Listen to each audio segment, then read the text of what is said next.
Welcome, everyone, to our November RAS Public Talk. It is so good to have you here. And today's talk is entirely online. We do intend to be back at Burlington House for our December event, and it will be hybrid. Hello, I am Lucinda Offer, one of the Education Outreach Officers at the Royal Astronomical Society, where we encourage the study of astronomy, geophysics, and space science. I also have with me my wonderful colleague, Dr. Sheila Kanani, online with us today. She's doing the Q&A. So nice to team up with you, Sheila. Thank you so much. She'll be leading all the questions at the end of our talk today. So get your questions ready for our speaker. And for today, we have a wonderful and exciting guest speaker to share with us their research on cosmic dust.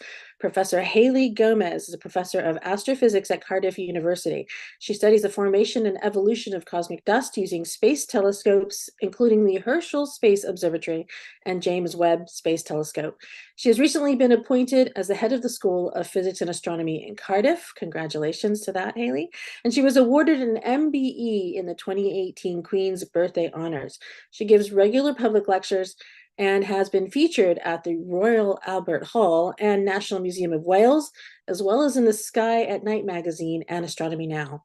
She's worked with charities and appeared on the science podcast BBC's The Life Scientific with one of my favorite physicists, Jim Al-Khalili, and was also a speaker at the 2015 TEDx Cardiff, where she discussed the origins of life. It's wonderful to have her with us, and we're looking forward to hearing about her work. But before we begin, we want to let our audience know that we are also live streaming on YouTube and can take questions from there as well as with Zoom. So please get your questions ready for after Professor Gomez's talk. You can use the Q&A icon on Zoom and the chat box on YouTube to post them. Thank you again to everyone for being here, and thank you, Professor Gomez, for being with us. On to you. Thank you so much. Thank you for inviting me here today, and thank you for everyone who's watching the talk. So I'm just going to share my screen, and I just would like to check if that's okay, Lucinda. Is that good? All good. Looks great. Fantastic. Thank you so much. So yeah, I want to talk to you today about something that I'm very passionate about, and that's the subject and study of cosmic dust. And in particular, I'm really interested in understanding where cosmic dust is created in the universe and how it profoundly changes our view of the universe as well. So that's the reason for my title, Ashes to Ashes, Dust to Dust, a search for the stolen starlight. And hopefully that will become clear as I go through the lecture. So first of all, what do I mean by cosmic dust or stardust? Well, it's not like the dust in our homes and when we don't clean. This is the particular name that astronomers give to small particles that lie in the space between stars. These are solid particles. They're mostly made of silicate material and a little bit of carbon as well. And sometimes they can have bits of metal such as iron and other elements such as magnesium and so on. So these tiny little fluffy dust grains that we see here, these are images under a microscope for dust grains that have fallen to the Earth or being collected in the tail of a comet. And what you can see is that they're just basically fluffy looking, but they also, even though they're so small, so here you can see a marker that indicates that this is only 1 micron, so absolutely tiny, but actually they make a huge difference to how we view the universe. These tiny little dust grains end up making our universe very difficult to view in many different ways. So let me just illustrate that with a picture of downtown LA on a particularly smoggy day. And as you can see in this picture, if we're looking at the distant skyscrapers, we can't make out very much detail. There's too much smog and fog in the air, and these little particulates in the air here, these are mostly carbon, are blocking our view of those skyscrapers. And we can think of the cosmic dust doing that in our own universe. It blocks our view of stars and galaxies, even entire galaxies in some cases, where there's just so much smog, cosmic dust in the way that we can't peer behind it to see the really fantastic science that's going on behind it. So for a long time, cosmic dust grains were thought of as a huge nuisance because they block out interest in physics for astronomers to understand stars and galaxies. But it turns out that cosmic dust grain has a much more fundamental importance. It's actually important for the origins of rocky planets and of life itself. So if we want to understand when in the universe rocky lives were first created, or how the material that we see in the universe in galaxies, how did that come together to make planets, then we have to look for the origins of cosmic dust itself. Now, taking a look at this picture, which is on Earth, we can also translate that to what we see in the sky. So here's an example of what I mean by the smog that cosmic dust causes. So this is a picture taken by Babak Drafeshi, a very famous astrophotographer of the Milky Way. Um, if you're lucky enough to go to a dark site, this is certainly not the view from Cardiff, but if you're lucky enough to go to a dark site, you'd be able to see this spectacular view of lots of stars. But you can see in this structure all of this darkness, this smoke that's kind of across the entire Milky Way, entire lane of the Milky Way. And astronomers in not that long ago actually believed that this was an absence of stars, but we now know that this structure is actually due to the presence of cosmic dust. And so that's an example of how smoggy our universe can look, even in our own backyard. And our galaxy is extremely dusty, it turns out. It's not just our galaxy, though. If you were to take images of other galaxies, so these are images that not I've taken, but other people have taken using telescopes that work like our eyes, so visible light telescopes such as Hubble.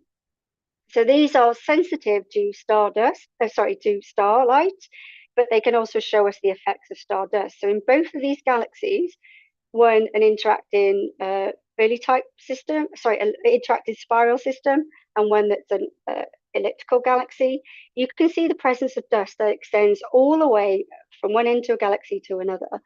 Now, this tiny little rocky material at 1 micron size, or a few micron size, is creating structure that is happening across the entire, hundreds of thousands of kiloparsecs across a galaxy.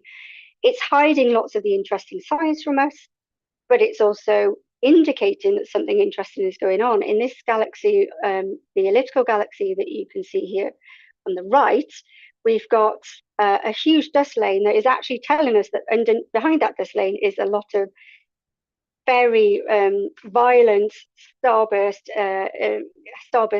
happening, and that is billowing out this huge smoke screen that we can see in this structure here.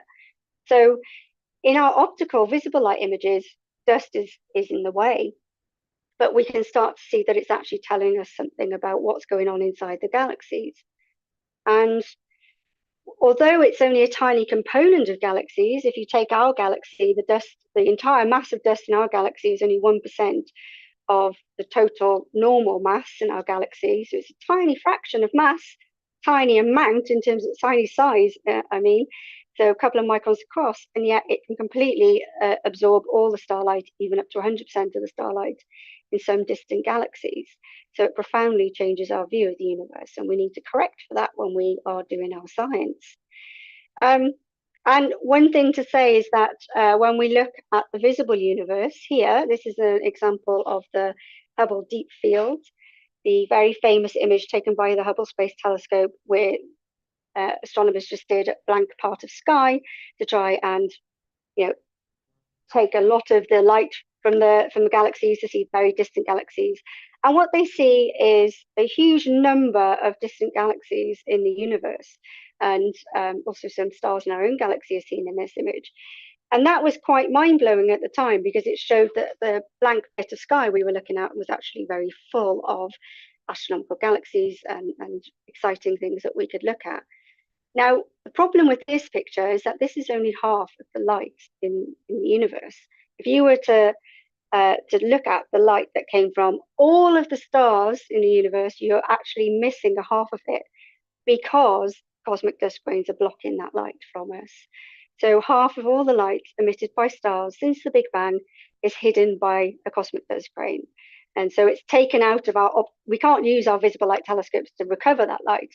It's just absorbed by a dust grain. So we need a different way of observing the dust in these galaxies and to recover that missing light. So the visible universe is only half the picture. What we actually need to do is to take the light that's been absorbed by a dust grain and then look at that with a telescope. And to do that, we need to use a particular kind of telescope, a telescope that looks at infrared light. Um, and so not a visible light telescope, but just longer wavelength infrared light telescope would allow us to recover that missing half the picture. That would show us the glow from dust in the universe, from galaxies and in our own galaxy. And then we could use both those bits of information together to build our picture of what's going on. Unfortunately, it's actually quite hard to do this in the infrared. You have to have a much, much, much bigger mirror to get the clarity that we can see in this image, to get this beautiful amount of detail. We need a huge mirror to do that, and big mirrors are hard to make and also expensive. But we also have to actually launch space telescopes to really see the infrared universe. Our atmosphere is really good at blocking out infrared light. And so we have to launch a space telescope, which makes it actually quite expensive. And not only do we need to launch a space telescope, we have to put it quite far away from the Earth because the Earth is very warm and we want the telescope to detect infrared light. The Earth is very bright in infrared. So technically, this has been a massive challenge. And so what we've had in the past is some really fantastic pathfinders, some fantastic infrared space telescopes that have been launched. The first one was the Infrared Astronomical Satellite in 1983, all the way down to a telescope called Akari, led by Japan in 2006. So these telescopes have paved the way to our understanding of dust in the universe. But just because of the technology available at the time, they were unable to see the level of detail that we need to see to understand the dust in greater detail. They were also quite small mirrors at the time, and so we weren't able to see detail, but also weren't able to see things that far away. And a lot of these telescopes, although they mapped the whole sky or large parts of the sky to try and understand what the infrared universe looked like, those images were very blobby, what we call blobology, quite a lot in our astronomy community. And they're just hard to disentangle if it's a galaxy or a supernova, or if it's just dust within a spiral arm. So these telescopes were incredibly important and laid the way to the next technology, but we were really quite limited until around 2009, where we had the first major breakthrough, I would say, in looking at cosmic dust in the infrared universe and getting that missing stolen starlight. And this really was improved hugely by the launch of the Herschel Space Observatory. So Herschel was launched in 2009. It took its last data in 2013. And in that time, did a huge amount of astronomy, looking at large areas of sky for the first time in a very fast way, but also looking at objects in our own galaxy where you have lots and lots of detail in how star formation can happen and how dust helps that process, how you can look at where the origins of dust come from for the first time, really, using the Herschel Space Observatory. And it was special in a number of ways. One of those ways is it was a very large mirror, the largest single dish at the time, launched into space, just 3.5 meters wide. So it was a real change in terms of a real game change in terms of what the amount of light that we could collect. But also, one thing that is often not talked about with Herschel is that it could see lots of different infrared colors. And that is crucial when you want to know where the cosmic dust is in the universe. So let me say a little bit about that. Okay, so we can see many colors in the infrared. If I were to look at an object and to let's say a galaxy like let's just say M31, and I wanted to work out how much dust is there and how much material, how much mass is there, I would take the light from that object in the infrared and I would look to see how it changed with wavelength. Okay, so here we've got a plot of brightness, so how bright an object is in the infrared against wavelength in microns. So, you know, we start at a couple of microns in the infrared here and we go all the way up to 1,000 microns, which we call far infrared or sub-millimeter light. Now, before Herschel, we were limited in what we could learn about dust in galaxies.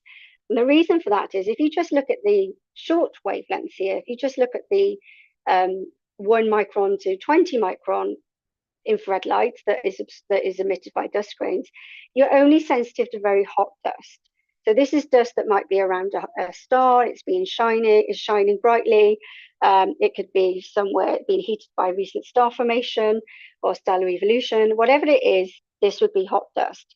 And you don't need a lot of it to make it very bright. It's just very hot, so it's very bright.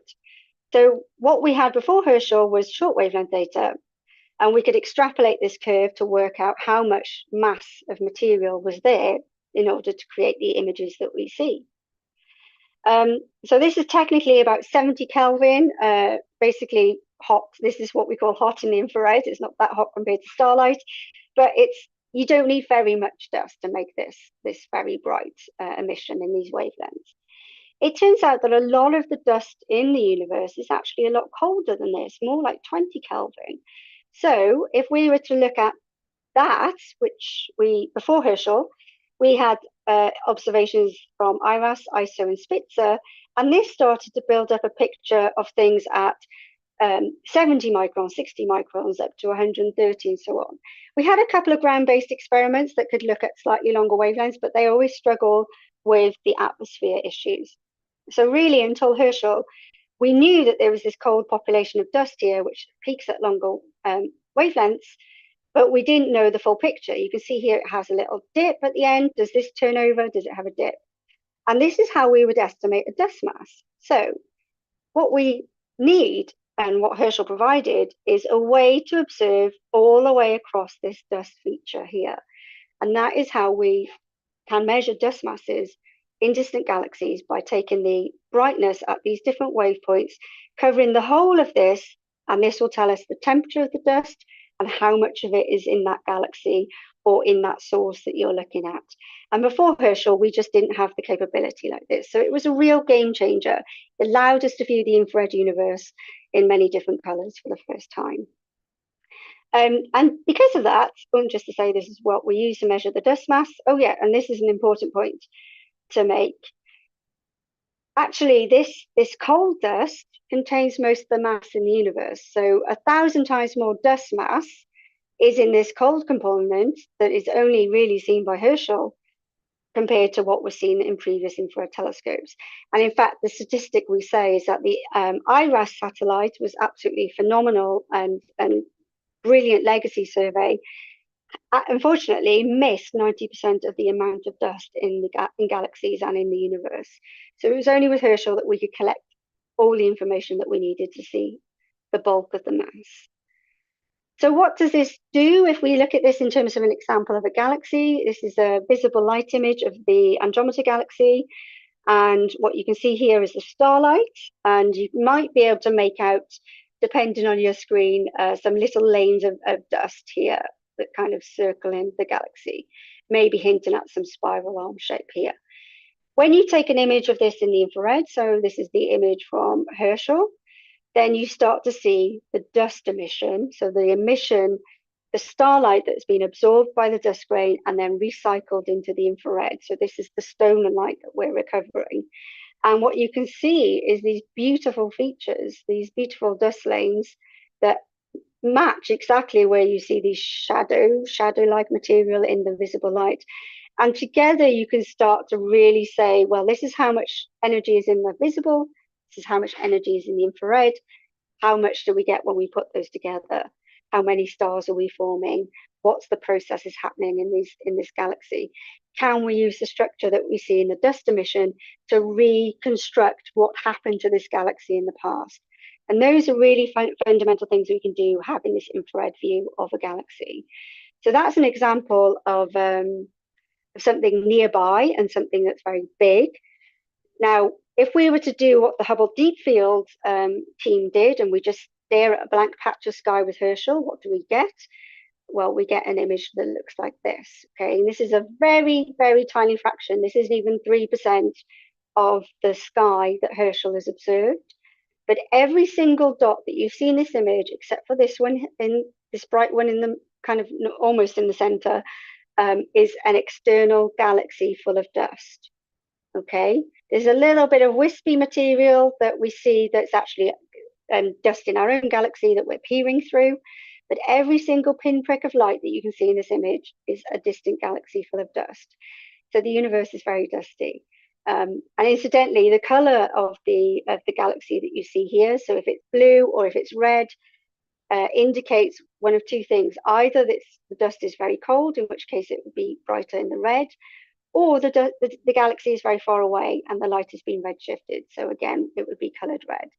So there are some very distant galaxies here, which is great because you get all sorts of you can look at all sorts of galaxy evolution using this image. And the point is, there's a whole lot more dust than we realized. And during my PhD with Mike Edmonds, who I think is on the line, during my PhD with Mike Edmonds, we were trying to model how much dust we could produce in the universe. And then Herschel came along, and we see that actually the universe is a lot more dusty than we realized. Remember, it's still a tiny fraction of the total mass of a galaxy, but there's a lot more that we need to explain. Where did all that cosmic dust get made, and how did those galaxies get to be chock full of dust? So that is something that we started looking at in my PhD a long, long time ago. And one of the questions we asked ourselves is, where is stardust, cosmic dust, made? Now, this is something that undergraduates at university are taught, that stardust is made in objects like the ones that we see here, again, Hubble Space Telescope images, visible light, where what we have here are two stars that are quite low mass, so less than about 8 times the mass of the sun. And towards the end of their lives, after they go through the main sequence phase that our sun is currently in, they will puff off their outer layers in quite a gentle process. And in that gentleish process, those outer layers, stellar winds they're called, well, the material will move outwards into the space surrounding, and that material is where we believe dust is made. And dust is basically a bit like snowflakes. So if you've got the right conditions in your gas, you can produce dust grains. Dust grains can form, and so the status quo of understanding at the time is that low to intermediate mass stars, a bit like the sun, a little bit more massive, are responsible for creating dust in the very, very late stages of their evolution. So right at the end of their lives, they'll puff off these outer layers, and those are the right conditions for dust formation. So in 2003, when we first started looking at these models, we realized that didn't really add up, because although dust is seen in these images, in these sources, they don't actually make that many. And if you account for how many stars there are like this in galaxies, it's not a lot of dust, certainly not enough to see the dust that we see with Herschel. So we kind of realized that this doesn't really add up. Stardust can't just be made in this textbook scenario, and there must be another way to make this much dust in the universe. Later, we also saw evidence of galaxies being seen further and further back in time in the universe that had huge amounts of dust. So this is an image of a galaxy, some kind of blobby thing, very, very distant galaxy. And actually, this galaxy is at redshift 7.5. And what that means is that this galaxy, when it started forming to when it was observed, only had about 500 million years to evolve. So this is one of the very earliest galaxies that have been observed with telescopes. And that gives us a time scale for stardust creation, because this tells us that to make the amount of dust we see in this galaxy, we've got to make a lot of dust within 500 million years. It can't take longer than that. Except this textbook scenario for where stardust is made says it has to be the ends of low to intermediate mass stars. And people realize straight away, well, that's going to be a problem, because those stars take billions of years to evolve, not millions of years. So not only do low mass to intermediate mass stars not form enough dust to explain what we see, they don't form it quick enough. And what we're seeing with observations like this one here is that there are galaxies in the very early universe that have stardust and the right materials to be creating rocky planets as soon as those stars are formed and evolved. So something is doing this rapidly, and we wanted to find out why. Of course, that was very difficult to do with previous telescopes that I've talked about. It's very hard to do if you don't have something that can look at things in great detail. but it's also hard to do if you don't have something like Herschel, because you want to see all of the dust in these objects. So what we decided to do, a group at Cardiff, it wasn't just us, there were other groups as well in the US and in London, had all thought, well, if you want a rapid source of metals to make your dust out of, so elements like iron and silicate and carbon and magnesium, well, we know a good source of those metals is very high mass stars. And if you want to have them quickly, well, we know that high mass stars also evolve extremely quickly. They evolve on timescales of 10 to 100 million years. So that's quick enough to explain the dust that we see in the early universe, and they produce enough metals to allow us to be able to make them solid and form into dust grains. But at the time, people were asking, can exploding stars provide the answer? Well, so these are massive stars that get to the end of their lives and they detonate, they blow up. Could they be producing a lot of the dust that we see in the universe?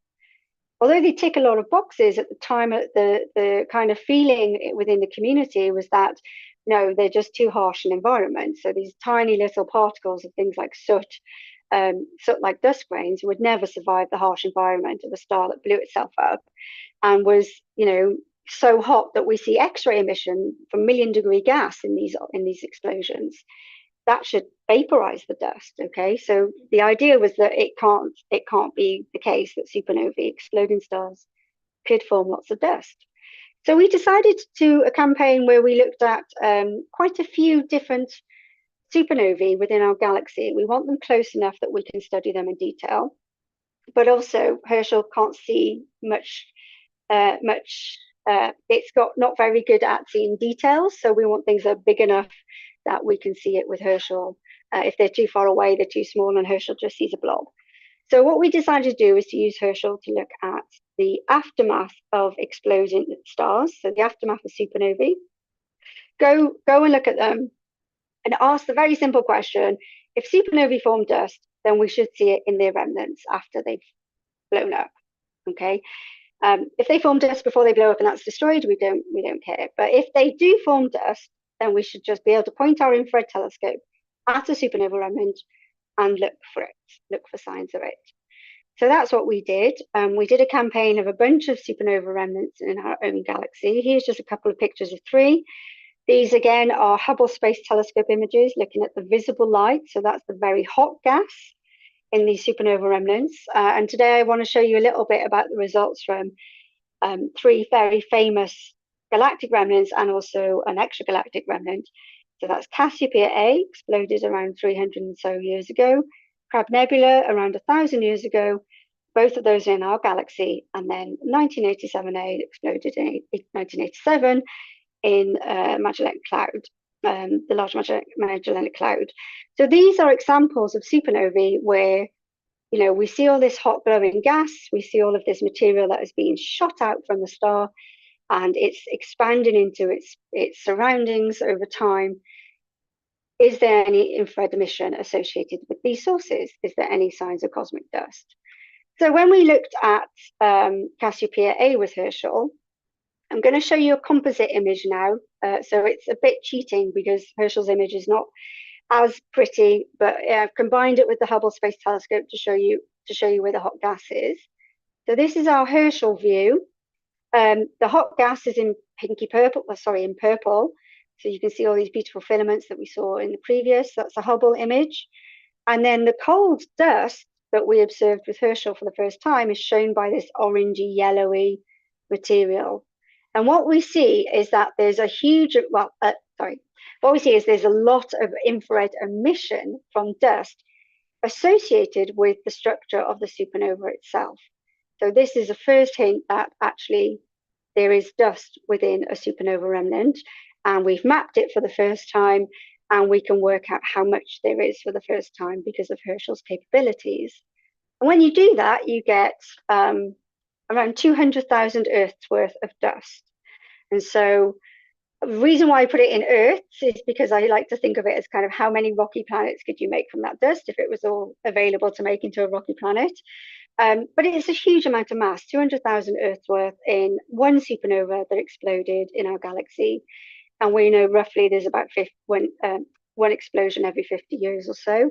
So that's a fantastic source of cosmic dust. That was fantastic. That was work carried out in Cardiff, but also in Ghent by an astronomer called Ilse de Luz. And she did a lot of work to try and understand whether the dust was in the supernova remnant or in front or behind, because that's the other problem with dust. There's just too much of it, and sometimes it can be a bit confusing to understand what the dust is related to. So we have Cassiopeia A. We then took a Herschel view of the Crab Nebula. Again, this is a composite of the Hubble Space Telescope and the infrared image from Herschel. So this is what we got with Crab. So the white and blue is the hot gas, but the very purpley pinky emission that you can see is the cold dust. So once again, we see a huge amount of cold dust in a supernova remnant, and not only in the supernova remnant, but here you can see it exquisitely traces the well-known features of this supernova remnant, the well-known gas filaments of this supernova remnant. And right in the center of this one, there's a rotating neutron star. But it's fantastic because this is clear proof that dust is formed after the explosion. And one of the arguments is here is maybe the dust is swept up by the star exploding and sending material out. That sends out a shock wave, and perhaps it swept up dust that was already there. Well, in this example, just to make the point that the background of this image is actually the background of the Herschel image. So this black means that there's very little dust in the interstellar medium surrounding this object. And so this is a really lovely example because it's an example where there's no confusion with dust around or behind or in front of this source. It's just, bam, it's there. It's in the supernova remnant. A little bit less dust mass in this one, about 50,000 Earth's worth, but also 50,000 is better than zero. So we took that as a win as well. And then we also looked at another supernova remnant, which is not very well studied, has a very exciting name, G54.1 plus 0.3. That just means the coordinates that it sat at in our galaxy. But this object is a strange one because it has a very strange hot gas emission. So if we look at it in a composite image where we have hot gas is here in yellow, and by hot gas, I mean million-degree gas. So this is X-ray emission. We also have what's called synchrotron emission. So that's the moving electrons in the magnetic field in red. And it's got this kind of tuning fork or prong type shape, which is different to the other ones, which look more filamentary and kind of had a bit more of a shape to them. And what we saw in this source, this was published in 2018, is this skirt of bluey greeny coal dust emission that seems to kind of surround the middle of this kind of prong structure. And that was a lot of dust, 100,000 Earth's worth of dust as well. So we were able to discover quite a lot of dust in these objects. And then something that was carried out by an astronomer called Mikako Matsuura here at Cardiff. She was interested to see if supernova 1987A had any emission in, had any dust emission in, and so we looked at the map of the galaxy that the supernova is in, and we searched for dust. So this is the emission from dust. You can see in this picture it's all very grey, and that's because the dust is basically at a 20 Kelvin temperature. So there's no hot spots of dust and no cold spots. They're all just the same temperature, which is why the color looks a bit grey white. And in this image is the supernova remnant itself, as observed by Herschel. So if you're really, really, really, really good at spotting patterns, you might be able to see that dot there. Okay, and that dot is supernova 1987A. And that's the best Herschel can do. It can't resolve any features or anything else. It just says it's there, and there's some dust emission. And so Mikako Matsuura published a paper saying that that's probably around 200,000 Earth's worth of dust in there, but nobody could be sure that it wasn't just some unrelated cloud of dust, or it wasn't just some kind of emission that was unrelated to the supernova. So that was a real problem. When it came to looking at any objects outside our galaxy. So this kind of it's made a lot of headlines over the time, which is great. Things like the Herschel image of Cassiopeia A, combined with Spitzer images, have shown us that within that object there is silica material. So the material that we see on our beaches, in sand, in concrete, in glass, all of that has been identified as coming from these explosions of stars, massive stars. That's great. That's really adding to our understanding of the universe. But we've still only got a handful of sources that have been looked at, and you should never extrapolate a theory, all supernovae produce dust, based on just a handful of sources. So we did try and do a kind of larger study where we tried to look at all of the supernova remnants in the Milky Way that were known. So it's about 200 and something. But it turns out it's impossible to do because our galaxy is too dusty. So we could look at those ones where they were clear-cut cases, where they were very big, and we could look at them in detail. But it turns out when you want to do a statistical study of this, it's impossible to do. And this is just an illustration of that. This is an image from the Planck satellite of all of the dust in our own galaxy. So here we've got our Milky Way in the center here, and all of these huge arcs and filaments you can see are dust. So there's dust everywhere. When you zoom in, so you probably can't see, but there's a little white box there. When you zoom into that and you look at a Herschel image, you can see all of this dust. Everything in this image is dust emission. Again, blue is hot, red is cold. And we've got some stars forming in these filaments here. You zoom in again, and it's just messy. There's just dust everywhere. It didn't stop us from trying, and we had a very poor, unfortunate PhD student spend 3.5 years trying to look at Herschel images of over 200 supernova remnants to see if they formed dust. And you can see from this is the postage stamps of every single Herschel image of supernova remnants, and they are just messy. There's only a handful of these that you could say were clear-cut cases of dust being formed in a supernova remnant. Most of them are too blobby. Most of them have too many structures to kind of figure out which one is supernovae and which one is just general interstellar dust. You don't want to look at that. You're trying to understand where dust is made if in this supernova environment. There's about 38 that have hints of dust signatures, but we have no idea using current technology whether it was made in the explosion or whether it was something else. And that is down to the size of the mirror that the Herschel telescope has. It's just unable to see enough detail for us to compare and try and pull out where that dust is being made. So the next step then was if only we could have a telescope that could see more detail. So if only we had, we sent out a space telescope, it cost about 8 billion euros, sent it out to space 4 times further than the moon, and we built all that technology to see dust in many infrared colors. And unfortunately, even though it was the largest single dish in space at the time, we are limited by the fact that our observations are just blobs. So we need to see more detail. How can we do that? Well, we can't just build a single dish.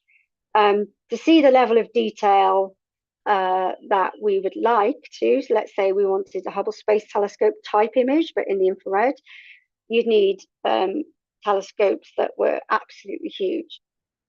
But there is another way around this, and astronomers are quite clever at solving these issues, and they came up with the ALMA Observatory. So this is the Atacama Large Millimeter Array in Chile. This image again is by Babak Tafrashi, and what you can see here is that this is it's the largest astronomical observatory in the world at the moment, and it's made up of 66 telescopes. Most of them are 12 meters large or 12 meters across. So these are big telescopes still, but they're not big enough on their own to make any real detail from distant objects. But the magic of this is that we can combine the signals of every single telescope in a configuration that we design. We can combine the signals of every single telescope and combine them so that we reconstruct the image of what we want to see on the sky, and it gives us much greater detail. than we could ever do with a single dish telescope in this wave band, in the infrared. And in fact, these 66 telescopes act as if they were the equivalent of a single dish the size of a small city like Cardiff. So ALMA is an extraordinary achievement because it allows us to pretend that we have a dish that is the size of a city, and it allows us to reconstruct the information, the spatial information that we want to see on the sky. So ALMA was really revolutionary, or is still really revolutionary, very oversubscribed facility, because it gives us detail like we've never seen before.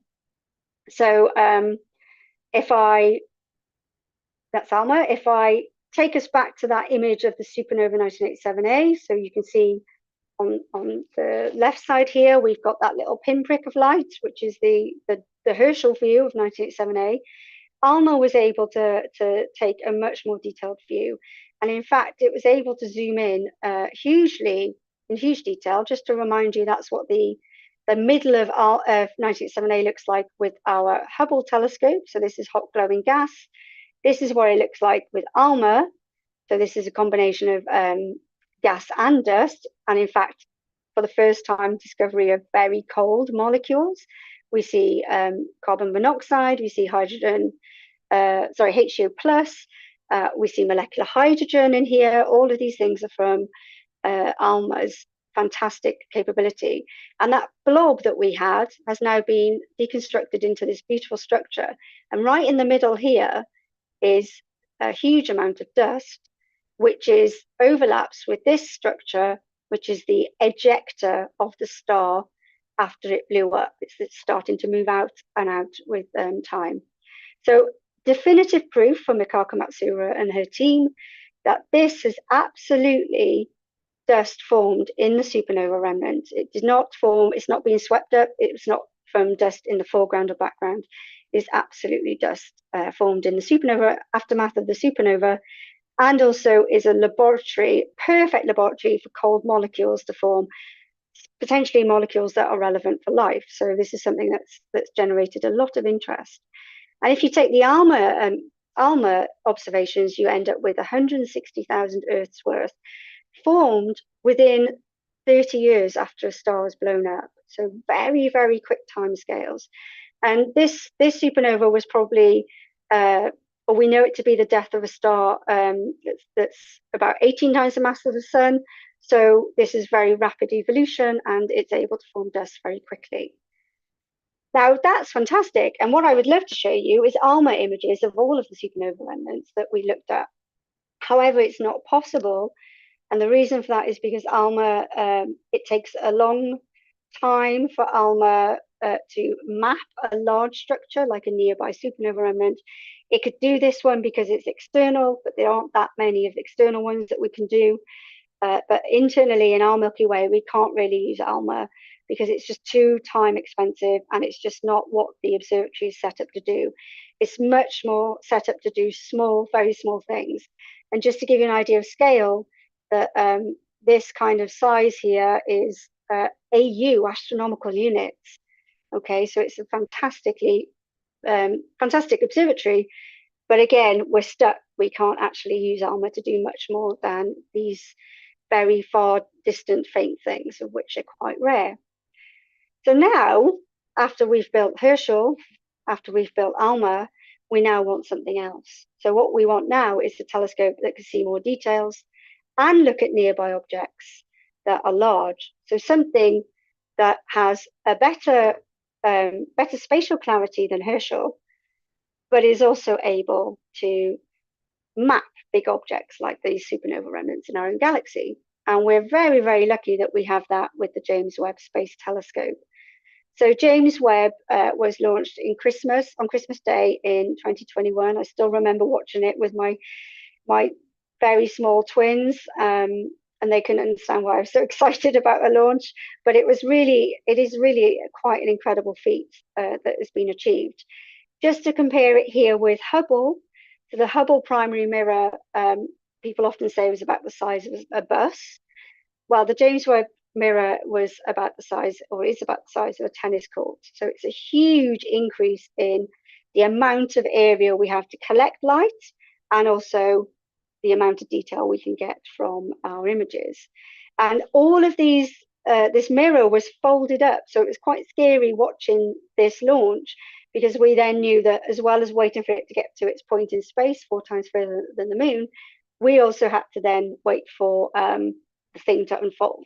And that was very hair-raising, but it all worked perfectly, and it's performing fantastically, and it's actually believed to have a much longer lifetime than was originally thought. So it's a fantastic technical marvel, but also a fantastic resource. So of course, the thing that we want to do is look at supernova remnants with JWST, see if we can learn about the dust in a different way to what we could see with Herschel.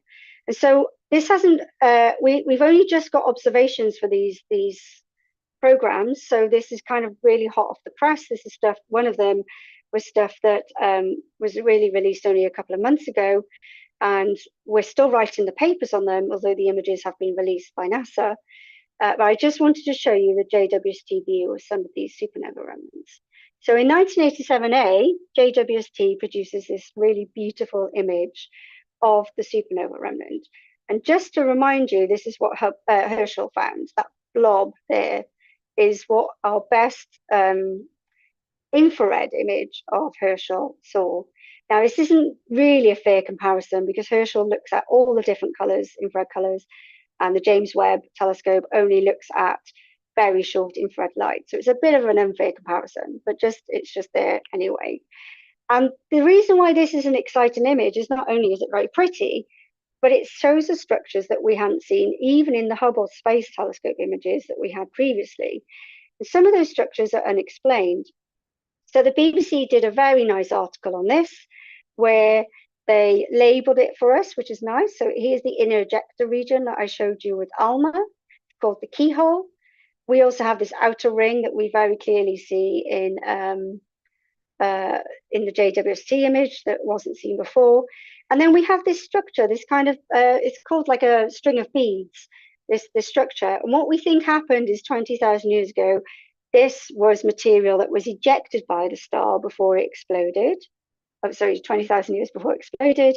And then when the star blew up, that sent out a shock wave, which then heated and illuminated all of that material. And we see this beautiful structure here. So this is not supernova dust here. What we're seeing is dust that existed before the supernova that's now kind of being shone or turned on. The light has been turned on by the shock wave. The other thing that we see, that is very odd is these new crescent structures, and we have not yet been able to figure out what they are. And that's something that's causing quite a lot of controversy within the consortiums that are studying this. And the reason why this is an important thing to do is not only is this important for an origin of dust issue, but it's also a way to reconstruct how that star exploded. So using the aftermath to kind of rewind time and see how it blew up. And so we're trying to understand why these structures would have happened in the first place. So yeah, it's been very exciting. But I think that my favorite is the James Webb view of Cassiopeia A. And what you can see in this image is gas and dust shining in the infrared. Everything that you see is reddy orange is actually dust emissions. You can see it's very much on the outskirts of the supernova remnant, but there's also some dust emission within the supernova remnant. Some of it will projected in a strange way, so it's quite hard to explain where it all comes from, but you see dust there everywhere. And this is really nice because with James Webb, we can also look for signatures of elements. So we can match the dust to different signatures of, for example, neon gas or magnesium gas that we knew would be in the ejector of the star when it blew up. And so we can start to really trace where the dust is. One thing that we see that is a real surprise, though, is this thing. If I zoom in the center, this thing that has been nicknamed the green monster by the consortium is completely unexplainable in the sense that it's a structure that has neon emission from the star after it blew up and shot this material out, and it has dust emission. But we don't know why it looks different to all of the other dust emission within the supernova remnant. So that's a big challenge for scientists right now, is to try and understand this green monster and what it's doing there. So I just want to finish by saying that with all of the stuff that we've learned about where dust comes from, we are getting to the point where we are coming to a consensus as a community that dust comes from low mass stars in stellar winds, but it does also get created in the aftermath of a supernova explosion. And we've all, probably all of us, have heard saying that we are all stardust. Okay, we are elements in our bodies were forged in the center of stars and ejected by those stars. But what we're starting to do is we're starting to realize exactly where that stardust is created. So the take-home message here, I think, is that we are all mostly stardust from the titanic explosions of the biggest stars. And that is our origin story. So thank you very much for listening, everyone. Wonderful. Thank you so much, Haley. I really much enjoyed you taking us through all the different telescopes that you've been using in your research. I love learning about what they've all been showing us and what they actually look at and what they do. It was a fantastic journey that you took us on. Your talk must have been so informative that we don't really have any questions in the Zoom today, but you still have time if you post. I think I see something there, Sheila, in the Q&A. Oh, yes. Yeah, Go ahead. fantastic. Thank you. So, yeah, thanks again, Professor Gomez. It was mind-blowing. I'm sort of still thinking about all that data and the beauty of it and the kind of deepness of, it's not just the pictures and that, it's kind of where we come from as well, which is mind-blowing. So the question from Laura Romero, who says, hello, Professor Gomez. Do we have any research on the movement and life cycle of these dust remnants? Do they typically remain relatively stationary for a while, or do they move quickly? Does a lot of dust in the universe retain the form of circles around the supernova? Oh, there's quite a lot in that. That's a good question. So, thanks, Sheila.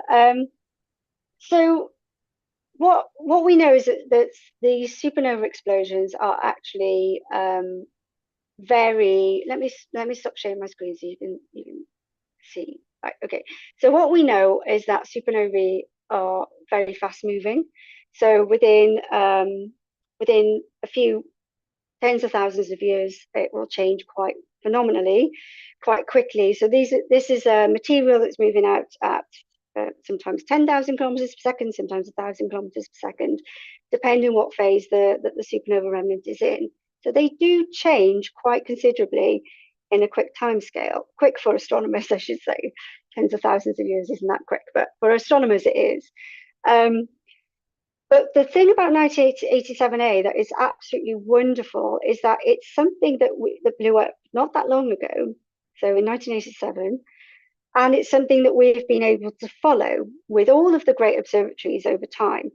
And I know that Mikako Matsura is leading a campaign to follow how the supernova remnant changes. So what structures appear, what structures disappear, how quickly it moves out, and whether that is something that we can explain with our theories of how stars explode and then evolve. Not all of them have the spherical structure. So the spherical structure is actually quite, it's seen around certain massive star supernovae. So we see it in Cas-A, although it's spherical, it's still messy. So there's still it's not symmetric for sure. And there's some very fast moving knots that fly off with very fast speeds, whereas the stuff in the middle is kind of going at a slower pace. Actually, a lot of the supernova remnants in our own galaxy, according to Herschel, because we don't have any better data, are actually quite blobby and quite messy. So there's not that many shell-like supernova remnants in the infrared. They kind of look more, I'd say they look more filamentary, but it does change over time. So, if we could have observed the Crab Nebula 1,000 years ago, it would look different to what it looks today. Now, what that means for what happens to the dust, we don't actually know.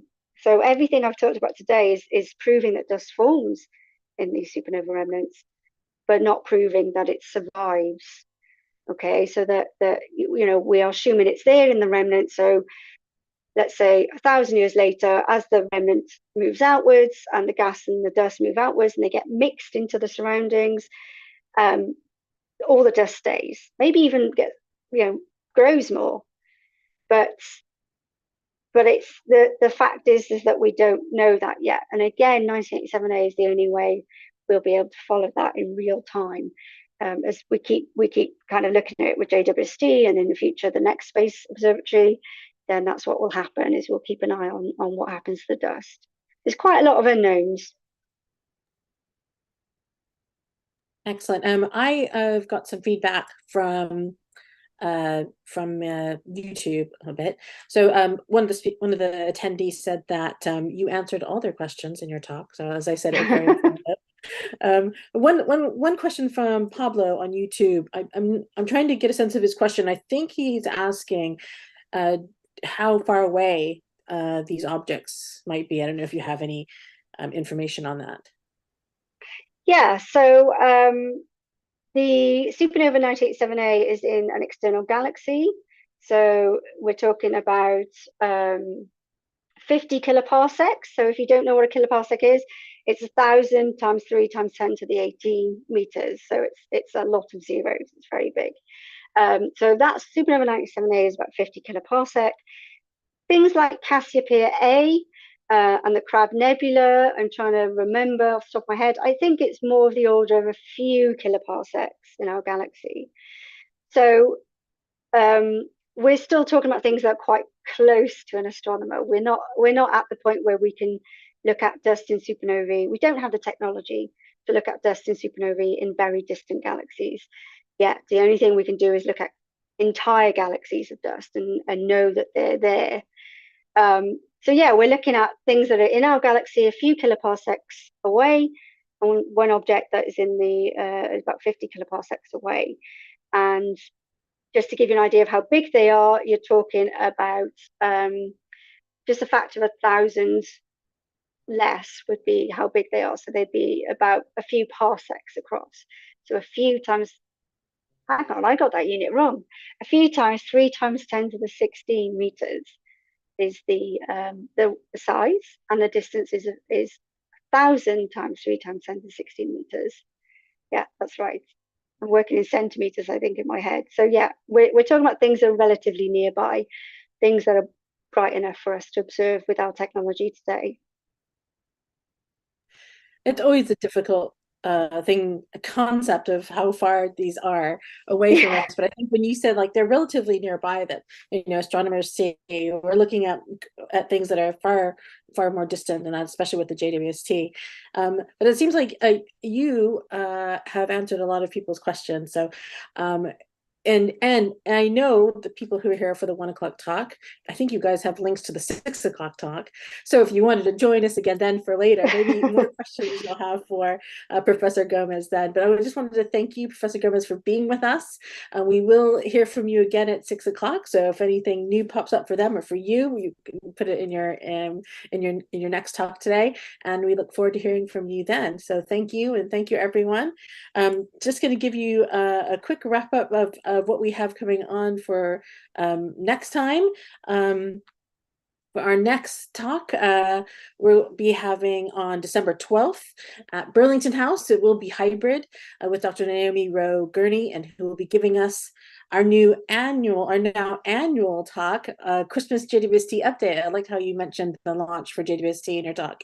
It seems like every Christmas we're getting something new from JWST. So thank you again, Professor Gomez, and we'll see you again soon. Thank you. Bye-bye, Thank everyone. you so much.